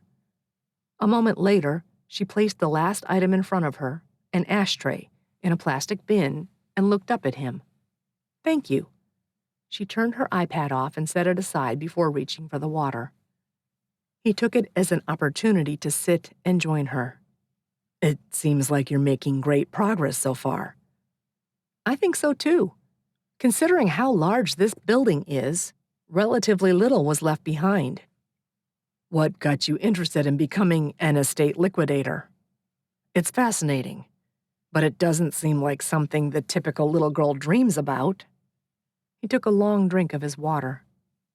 "Funny enough, it was this building that sparked the idea. I remember looking at it as a child, admiring how fancy it seemed, and I daydream about what treasures were hidden inside. I figured anyone who had a mansion as big as this surely had jewels and gold." She chuckled. "I started reading about old buildings and what people discovered there. It grew from an interest into a hobby." Chloe released her hair from the ponytail, used her fingers to comb it together, and then secured it again. "I was hired for my first job shortly after getting out of high school. Since then, the jobs have been consistent for the most part. It isn't glamorous, but the possibility of finding that elusive treasure always makes it worthwhile." She leaned back, using her hands to brace herself. "Being in here is literally a dream come true." Her enthusiasm was contagious. He had to admit, when she put it that way, who wouldn't want to become a treasure hunter when they grew up? "Considering how long this place has been abandoned, I'm really glad that you had the opportunity." "I just never thought I'd be searching for a motive for murder, too." Chloe sat up straight again and peered into the bin of items she considered to be of some value. "Will we even know it if we see it?" Arnold had wondered the same thing. "I hope so." He glanced at his watch. It was nearly noon. "What's next on your agenda?" Chloe picked up her iPad again and studied one of her lists. "The next room is the parlor. There's no way we'll have time to start before lunch." She pointed out a location on the map. "I thought maybe we could check out the indoor pool area, see if there's anything to catalog there." "Let's do it." The idea of getting up and walking a little sounded great. He stood and helped Chloe up. She dusted off the back of her jeans and tugged the green t-shirt she wore to straighten it. It was a simple shirt, but the color made her brown eyes pop. Together, they walked to the west wing. He didn't miss how Chloe stepped closer to him as they went through the kitchen. The locked door to the enclosed pool led to an area much larger than Arnold expected. This had to look amazing back in the day. They took in the glass roof. One entire wall was constructed of glass panels as well. Unfortunately, some of the panels had cracked or shattered, likely due to falling branches from the overgrown trees surrounding it. The large pool was now empty, a crater in the center of the space. Tiles surrounding it were cracked, with pieces missing. "There must have been a garden here, too," Chloe said, picking her way across the cracked concrete to the edge. Flower beds lined 2 sides of the room. "I can just imagine rose bushes and lilacs in here. It'd smell amazing." She closed her eyes, a smile on her face. When she opened them again, she frowned at the mix of brown plants that now filled the spaces. "It's too bad it looks like this now. I hope whoever buys this place chooses to restore it instead of tearing it down. I hope so, too. He smiled at her. I had no idea you were so interested in flowers. Do you like to garden? I like to try. There's no space at the duplex now, but maybe someday, if I ever have a home with a yard. She seemed uncertain. Having that much room makes no sense for just one person. Where I live now is much more practical. I definitely understand. I've got a tiny apartment with just enough room for myself and my tropical fish. Sometimes I think a bigger place would be nice. He'd never really pictured himself getting married and having the big house with the white picket fence. But there was something about Chloe that had him entertaining the possibility now. I think some property out in the country would be good. That would be nice, she agreed, then quickly corrected herself. For you, that is. Her cheeks reddened. There's no reason why you shouldn't dream of a big house and a family to fill it. You deserve that as much as anyone else. I'm not your type, she blurted out, startling him with the change in topic. What? She shifted her feet, her gaze flitting to the empty pool. It was several moments before she spoke again. This time, her voice was a little softer. You've always dated brunettes. You obviously have a preference. Not that there's anything wrong with that. Her comment floored him. He didn't date often, but he let his mind wander over the last few women that he had taken out. She was right. They were all brunettes. That's a coincidence. It doesn't mean brunettes are my type. And since when had she paid attention to the women he'd dated? Then what is your type? The second the question came out of her mouth, she pressed her lips together. Did she feel bad for pushing for information? Or was she more afraid of what he might say? Arnold could deflect. He probably should. But if there was one thing he was learning, it's that opportunities didn't often present themselves twice. He took a step closer to her. Chloe, you are my type. Chapter 9. Chloe let what Arnold told her sink in. Her heart beat so quickly, she could hear the blood whooshing in her ears. He walked closer until he was only an arm's length away, yet he kept his hands in his pockets. I care about you, Chloe. His voice was sincere, his eyes a mix of determination, kindness, and something else. Something she saw in her grandparents' eyes when they used to look at each other. The realization stole her breath. Slowly, Chloe allowed her arms to unfold and drop to her sides. I care about you, too, she said, her voice quiet. He reached out and tucked a strand of hair behind her ear, letting his finger trail along her jaw. What if he decided she wasn't his type after all? What if they kissed, and it was all wrong? What if it meant she'd lose him as a friend? The doubts chased each other until one question seemed to push them all out of the way. What if everything led them to this? Chloe gently, hesitantly, placed the palm of one hand against his chest. His heart raced beneath it, every bit as fast as her own. Her gaze rested on his lips first, before shifting to his eyes. As though in slow motion, he closed the gap between them. His lips touched hers in a feather-like kiss that sent warmth all the way to her fingertips. Is this okay? He asked her, his voice husky. She nodded. Yes. He smiled, cupped her face with his hands, and kissed her again. His lips caressed hers in a way that made her feel safe, special. When she wrapped her arms around him, he drew her closer and kissed her until they were both breathless. Arnold broke the kiss and took a step back, but continued to hold one of her hands in his. If we're going to finish this mansion in time, we'd better go eat lunch and get back to work. We could pick up some sub sandwiches and bring them here. That way, you can work while we eat. Chloe melted at his thoughtfulness. That sounds like a good plan. Once they exited the enclosed pool area, Chloe made sure the door was locked. As soon as she dropped the keys in her pocket, Arnold reached for her hand again and laced their fingers together. She gave his hand a gentle squeeze in return. Her stomach rumbled at the idea of food. Back in the grand foyer, she went to retrieve her bag and stopped cold. "Arnold!" She called him over, her voice a harsh whisper. He was at her side in a moment. She pointed to the cooler.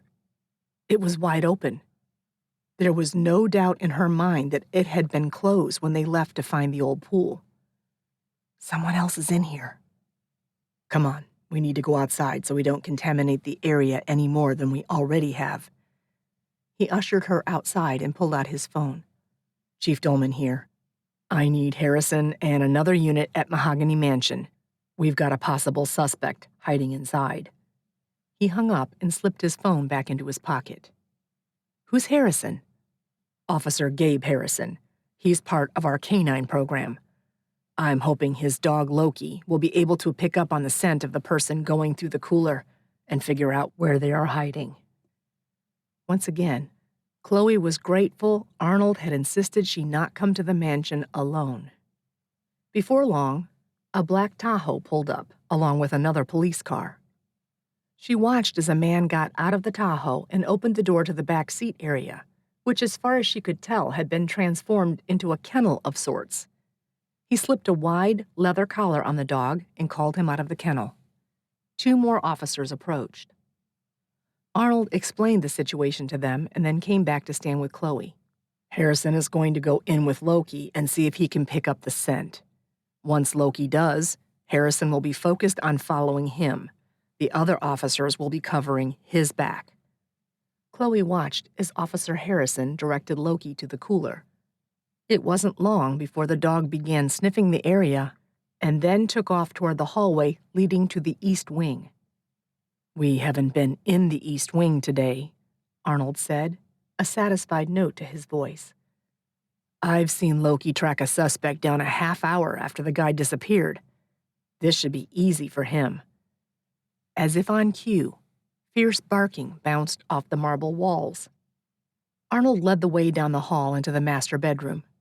The room was huge in and of itself, but it led to a cavernous bathroom. There were also 2 closets. One of the doors was shut, and Loki was barking at it while scratching at the corner. Arnold gave Officer Harrison a nod. "This is the Destiny Police Department. You need to come out with your hands up. Come out now, or my dog will come in and bite you." Chloe held her breath. After only moments, even though it seemed much longer, a voice came from the other side of the door. "Okay, I'm coming out. Don't let the dog go." Officer Harrison shortened Loki's long lead and pulled him back midway across the room. He commanded him to sit, and Loki obeyed, becoming silent. "Come out slowly with your hands out in front of you," Harrison instructed again. The door cracked open, and a pair of hands appeared. Another officer grasped them, guided a man out, and then cuffed his hands behind his back. Brown hair fell over his forehead. Chloe leaned close to Arnold and whispered, "It's the man I thought was Mr. Warren."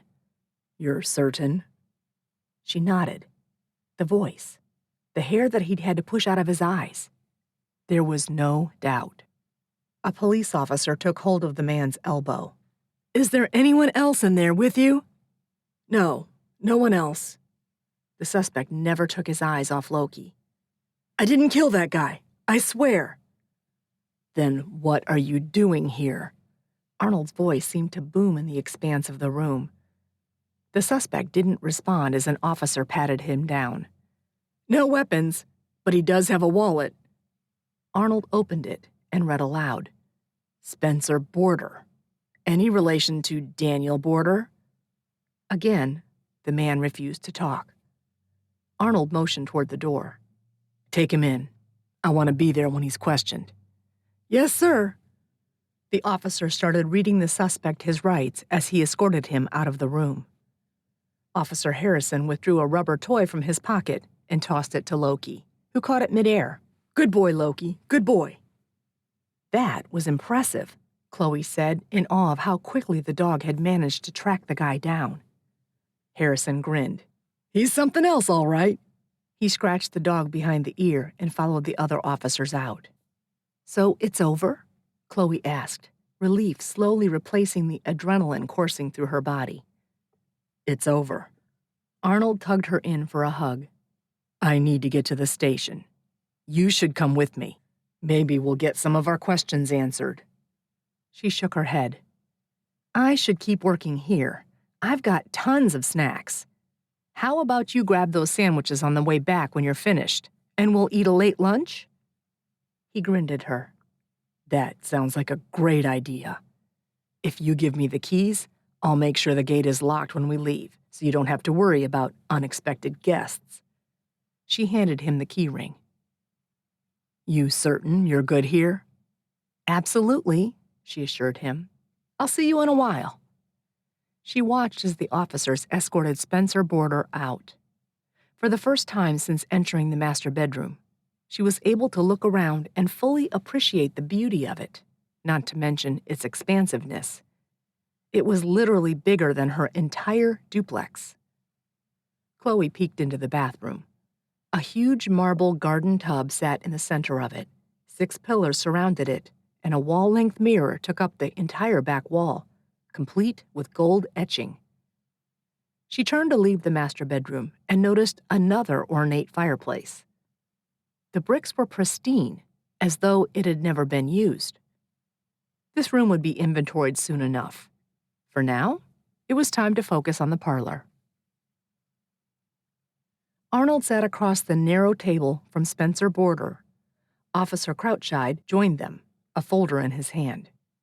As soon as they returned to the station, they ran a background check on Spencer. Arnold wasn't the least bit surprised to learn he was the son of Daniel Border. You were found hiding on the property. We have a witness who can place you at the scene of a murder. You insist that you didn't kill Mr. Warren. Arnold pulled out a picture of the victim and placed it on the table. Spencer flinched. You are going to have to tell me more than that if you expect me to believe you. Still, the man said nothing. Arnold slid the photo back into the folder. Were you the person who left the note on Chloe Warren's door and followed her last night? He pulled 2 more photos out, one of the note and the other of the back of the stolen car. Spencer pointed to the note. I did leave that. I just wanted to scare her a little, keep her from going into the mansion. He stopped short. But I did not follow her. You have to believe me. None of this made any sense. If you weren't there to kill Mr. Warren, then what were you doing in the house? The answering silence frustrated Arnold. He raised his voice a little. We can already charge you for breaking and entering and harassment. We're working on tying you to the stolen car, too. If there's any evidence to connect you with the murder, we will find it. Their suspect swiped hair off his brow, strands sticking to the sweat that was beginning to form. Look, it's not that simple. Then explain it to me. Arnold leaned back in his chair, happy to show Spencer that he had all the time in the world to wait him out. I'm doing this to protect my grandfather, the man who originally built the mansion. Their suspect nodded. Yes, he's in the final stages of dementia right now. My aunt is in the process of trying to have the mansion cleared out and sold. He hesitated. I visit my grandfather a lot. I have for years. Once the dementia really set in, he'd get confused and start talking about the past. He'd tell me these crazy stories I used to think were dreams. Or maybe he was confusing books he read for things that happened in his life. I take it you started to think they might be real, Crouchside nudged. Recently, his stories became more specific, to the point that I started wondering if they really were just stories. I began to look those details up online and were able to find similar incidents. And what, exactly, did you find out? Spencer must have realized he had little choice but to cooperate. He sighed and seemed to deflate. My grandfather was a bank robber as a young man. It's how he had enough money to build the mansion in the first place. But then he met my grandmother. A small smile played on his face. They got married. The day they found out that they were pregnant with my dad, my grandfather decided he wasn't going to risk losing his family.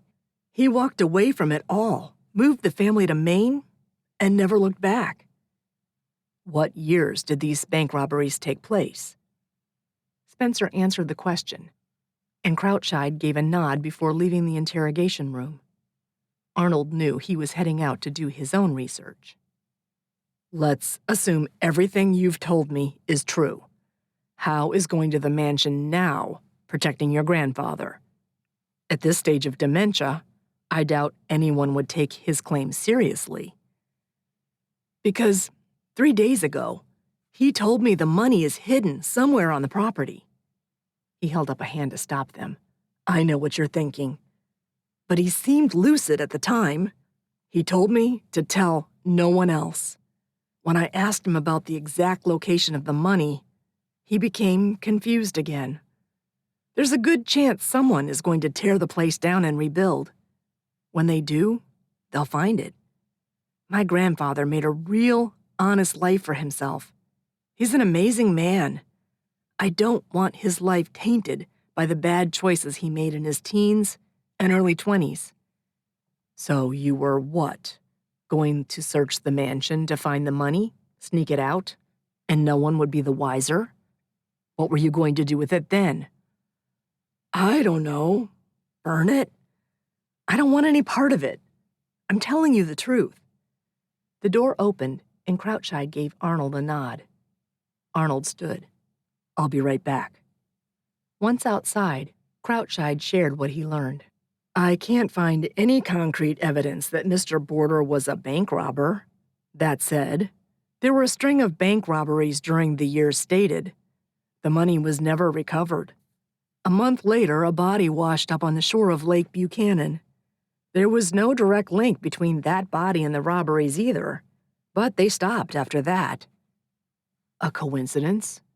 Or assuming Mr. Border was a bank robber, was the dead man an accomplice? Arnold ran a hand across the back of his neck. Good work. The two of them went back into the room and sat down again. Arnold studied their suspect. If what you say is true, why wait until now to find the money? Because my aunt was going to sell the place. If she'd waited until my grandfather passed, it wouldn't have mattered. He looked sad. Dementia has stolen a lot from him, but he at least deserves the right to pass with as much dignity as possible. Arnold wasn't convinced. You came to town determined to scare Miss Newcomb away from the mansion, but you knew that even if she decided to turn away the job, the lawyer was going to hire someone else. When you had the opportunity, you shot him. It'd give you the extra time you needed to find the money, assuming it even exists. No! Spencer tried to stand, but his cuffs were attached to the bar on the other side of the table. The connection brought him back to the chair. Yes, I was in the house at the time. I heard the gunshot. When I went to investigate, I saw the body. That's when I knew I needed to get out of there. I swear, I had nothing to do with it. I'm not a murderer. The man's words settled on Arnold, their meaning squeezing his chest like a vice. You're saying there was a second person in that house? That's exactly what I'm telling you. Chapter 10. Chloe had already carted 3 boxes of items from the parlor to the grand foyer. One more trip, and she'd sit down for a while and start cataloging everything into her database again. So far, the parlor contained more items than many of the other rooms, mostly thanks to the large bar along one wall. There were all kinds of red oak cabinets behind it, and there was space below the bar where remnants of alcohol bottles were still lined up, as though waiting for guests to arrive. A mirror nestled in the middle of the cabinets had the same golden etchings that the mirror in the master bedroom had.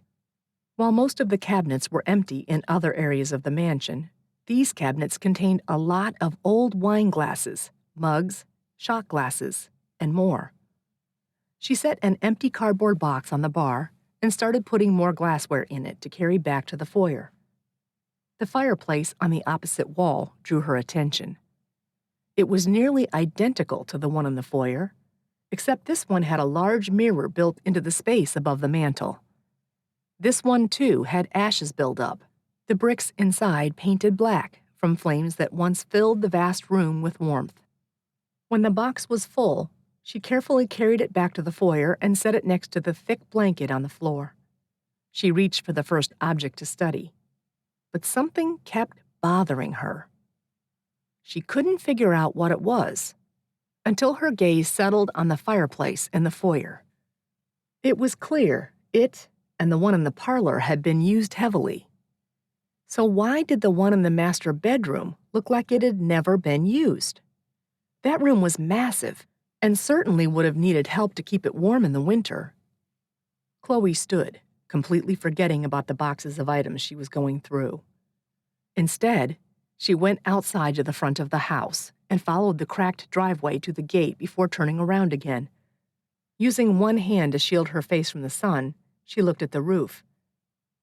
"There are only 2 chimneys," she muttered aloud. Her suspicion morphed into realization. Was it possible the fireplace in the master bedroom was only for decoration? Adrenaline spiked, her pulse following. Once back inside, she went right to the master bedroom and the fireplace. Getting on her knees, she carefully leaned inside and looked up. Just as she thought.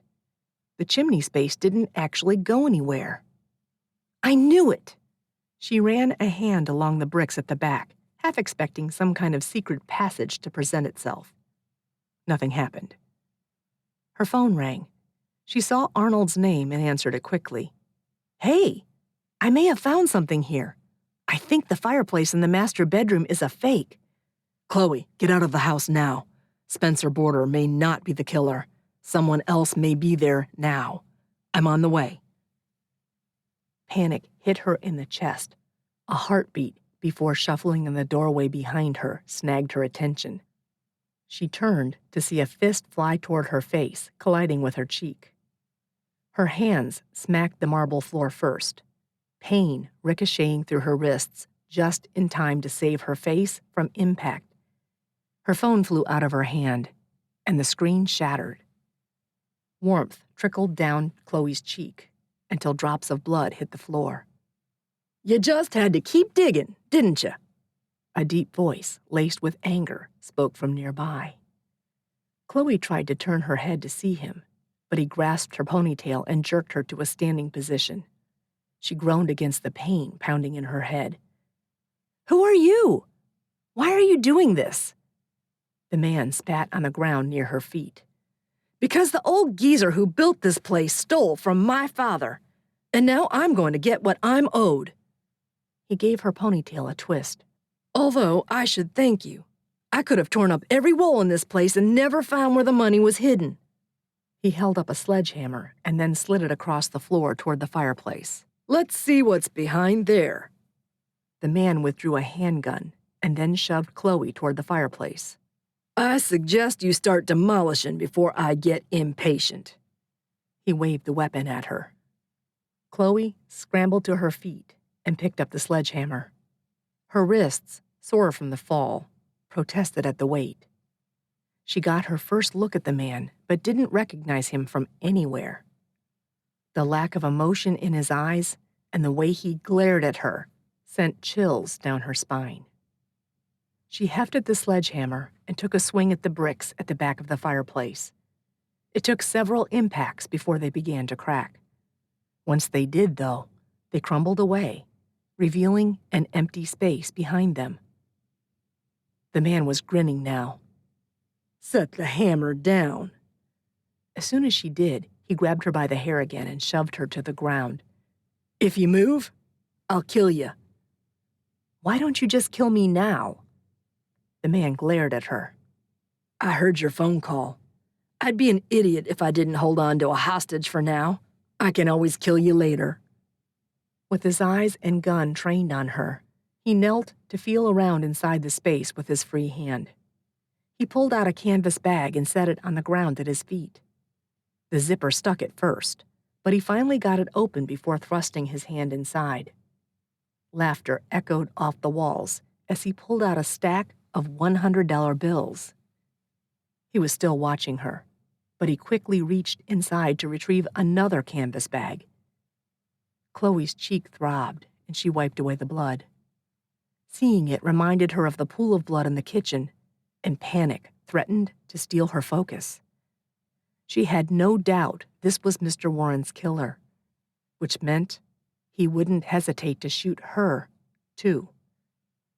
Retrieving canvas bags kept the killer focused, but that wouldn't be true for long. There was no telling how many bags Mr. Border had hidden. She had to act fast. Please, God, give me a chance to escape. The only thing within reach was her damaged phone. She used her foot to scoot it closer, being careful to use her body to conceal the movement. The killer cursed as he struggled to pull another canvas bag out. It seemed to be stuck on something inside. The moment he looked away from her to see what had snagged it, she hurled the phone at the back of his head and ran for the door with everything she had. The foyer was silent when Arnold and 6 other officers arrived at the mansion. Chloe mentioned the master bedroom. If she was right about a fake fireplace, that had to be where she was. He prayed they weren't too late. He motioned for 2 officers to stay and keep an eye on the hallway to the west wing. The other 4 followed him toward the east wing and the master bedroom. Halfway down the hallway, he heard a loud voice yell, "If you move, I'll kill you." With confirmation of their location, he sent another 2 officers outside and around to the windows looking in on the master bedroom. They nodded their understanding and moved silently back in the direction of the foyer. Unfortunately, there was only one door into the master bedroom. Officers Crouchside and Durant took up positions against the wall on one side of the doorway, and Arnold on the other. He leaned forward just enough to get a visual of their suspect crouched near the fireplace as he pulled something out. Chloe was on the floor between the doorway and fireplace. He could just see well enough to spot blood on her face.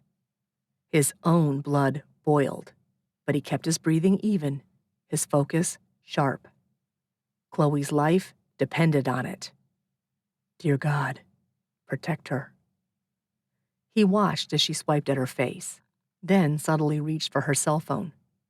Panic, followed by determination, passed over her face as she watched the suspect out of the corner of her eye, her phone clenched in one fist. No!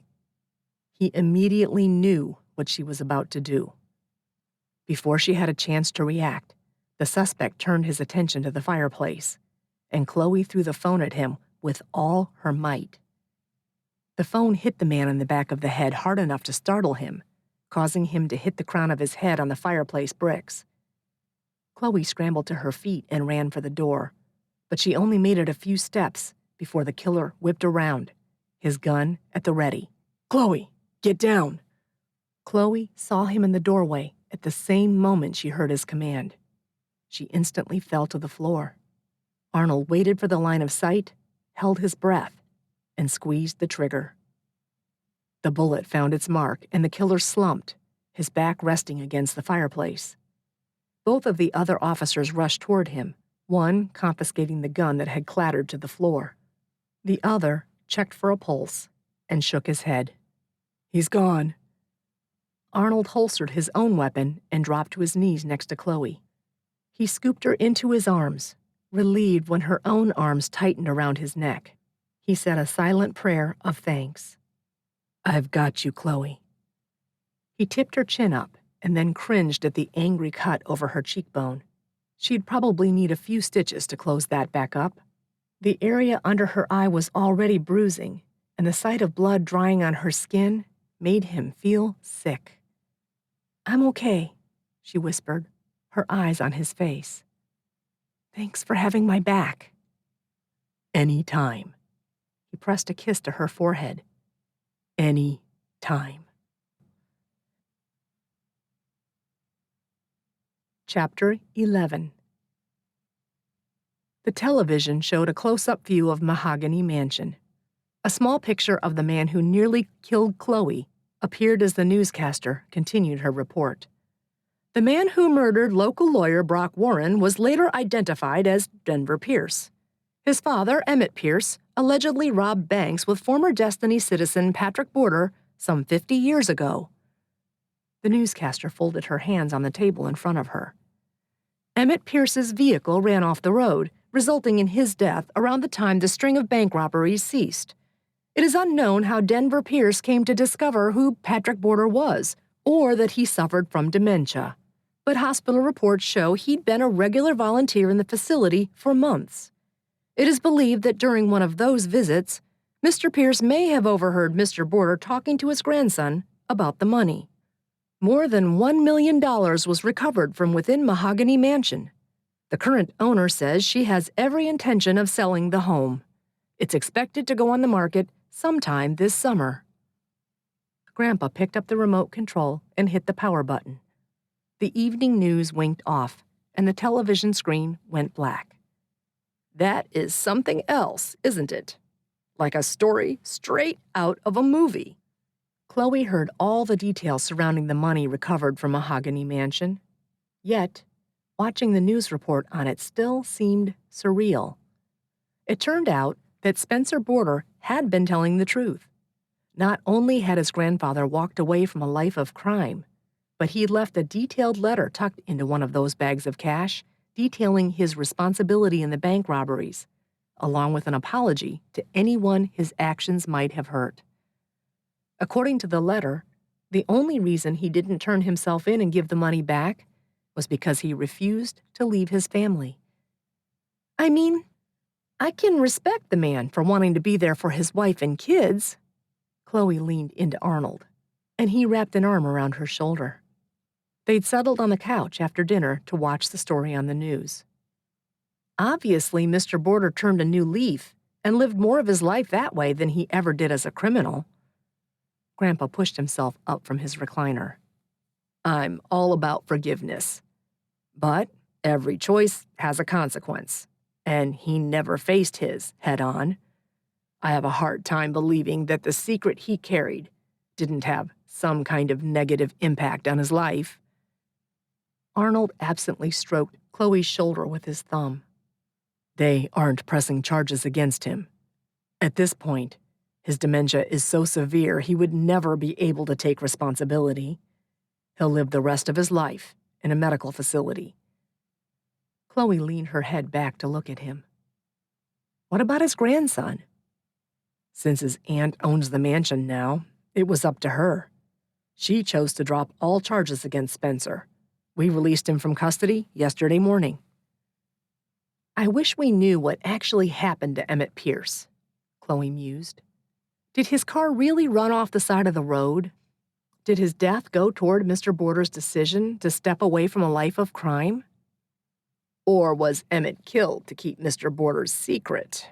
Grandpa leaned an arm on the back of his recliner thoughtfully. And if he was, how did Denver Pierce even find out about the money or Mr. Border in the first place? Chloe imagined a lost journal somewhere detailing the bank robbery spree. Arnold stood and offered Chloe a hand to help her do the same. I have a feeling the answers will remain a mystery. She stretched with a groan. It had been over 3 days since she nearly lost her life, and her muscles were still recovering. Grandpa crossed the room and gave Chloe a hug. I'm about to head to bed if you two don't mind. I'm afraid I can't stay up as late as I used to. He shook Arnold's hand. I'll see you later, he said, then turned his attention to Chloe. And I'll see you tomorrow for breakfast. Of course, Grandpa. She kissed him on the cheek. After they said their good nights, Arnold walked Chloe outside and over to her door. He turned to face her and ran the pad of his thumb across her cheek. I'll be glad when you can get these stitches out. Me too. They itch like crazy. Chloe knew she'd have a scar, but the doctor assured her it would be minimal. For now, between the cut and her black eye that was turning a sickly shade of green, her face was a mess. "So, you'll pick me up in the morning?" She was behind by 2 days, but Chloe had every intention of finishing the job she'd started at Mahogany Mansion. Arnold, who still had a few days of vacation left, agreed to help her. Of course. He leaned in close and placed a light kiss near the corner of her mouth. And before you say anything, yes, I will make sure we stick to our agenda while we're there. Arnold chuckled, but his eyes expressed his sincerity. Good, because we have some time to make up if we're going to get that bonus from Mrs. Yates. A yawn crept up on her, and she tried to stifle it with one hand. I guess I'm more tired than I thought I was. I have one quick question for you, and then I'll let you go inside and get some rest. Arnold paused dramatically. When the mansion job is over, would you go on a date with me? Chloe didn't miss the humor in the question. After being shot down twice, she was so glad he hadn't given up. She stood on her tiptoes and kissed his cheek. "I would like that very much." He wrapped an arm around her waist and pulled her close. I guess that means I'm your type, too, he said, his lips a mere breath away from hers. Chloe said nothing. Instead, she reached up and pulled him to her. Their lips met in a breathless moment as the warmth of his nearness replaced the cool evening air against her skin. Her heartbeat did a little dance as he murmured against her lips, "I'm going to take that as a yes." This has been Fear the Shadows, a Danger and Destiny novella by Melanie D. Snitker. Read for you by Lynn Marie Brunk.